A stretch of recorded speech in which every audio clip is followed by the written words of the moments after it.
ಆಗಲಿ DC ಸಾಹೇಬರಾಗಲಿ ಮತ್ತು ತಹಸೀಲ್ದಾರ್ ಸಾಹೇಬರಾಗಲಿ ದಯಮಾಡಿ ಈ ಒಂದು ಕಾಯ್ದೆಯನ್ನು ಸುಪ್ರೀಂ ಕೋರ್ಟ್ ಆದೇಶ ಏನಿದೆ ಅದರ ಪ್ರಕಾರ ಪಾಲನೆ ಮಾಡಿ ಎಲ್ಲರಿಗೂ SC ಜನಗಳಿಗೆ ಒಳ್ಳೆಯದಾಗ್ತದೆ ಅಂತೇಳಿ ಮನವಿ ಮಾಡ್ಕೊತಾ ಇದ್ದೀವಿ. ಈ ದಿನ ನಾವು ಎಲ್ಲ ಅಡ್ವೊಕೇಟ್ಸ್ ನಮ್ಮ ಕ್ಲೈಂಟ್ಸ್ ಪರವಾಗಿ ಮತ್ತು ಸಾರ್ವಜನಿಕರ ಬಳ್ಳಾರಿ ಜಿಲ್ಲೆಯ ಸಾರ್ವಜನಿಕರ ಪರ ರೈತರು SC ST ಜನಾಂಗದ ಪರವಾಗಿ ಕೂಡ ಇವತ್ತಿನ ದಿವಸ ಒಂದು ಮೆಮೊರಂಡಮ್ ಅನ್ನು ನೀಡಲಿಕ್ಕೆ ಇವತ್ತು ಬಂದಿದ್ದೀವಿ.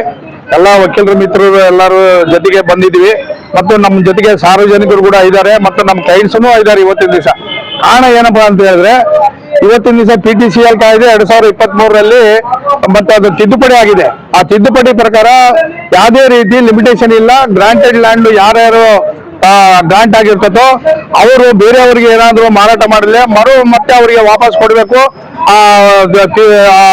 ಆದೇಶದ ಪ್ರಕಾರ ಆ ರೀತಿ ಇದೆ. ಸೊ ಕೆಲವರಿಗೆ ಎಲ್ಲರ ಆಗಿದೆ. ಈಗ ಸುಪ್ರೀಂ ಕೋರ್ಟ್ ಅವರು ಮೊನ್ನೆ supreme court honourable supreme court ಅವರು ಹೇಳುವ ಪ್ರಕಾರ there is no limitation to file a PTCL act ಅಂತ ಲಿಮಿಟೇಷನ್ ಇಲ್ಲ. ಅದಕ್ಕೆ ನೀವು ಯಾವಾಗಾದ್ರೂ ಫೈಲ್ ಮಾಡ್ಬೋದು. ಗ್ರಾಂಟೆಡ್ ಲ್ಯಾಂಡ್ ಏನು ಶಾಂಕ್ಷನ್ ಆಗಿರ್ತದೋ ಅವರಿಗೆ ಮತ್ತೆ ಅವ್ರಿಗೆ ವಾಪಸ್ ಕೊಡ್ಬೇಕು ಅಂತಕ್ಕಂಥ ಒಂದು ಆದೇಶ ಇದೆ. ಆ ಆದೇಶ ಇದ್ರೂ ಸಹಿತ ರೆವಿನ್ಯೂ ಅಧಿಕಾರಿಗಳು ಇವತ್ತಿನ ದಿವಸ ಅದನ್ನ ಪಾಲನೆ ಮಾಡ್ತಾ ಇಲ್ಲ. ನಮ್ಮ SC ST ಜನಗಳಿಗೆ ತುಂಬಾ ಅನ್ಯಾಯ ಆಗ್ತಾ ಇದೆ.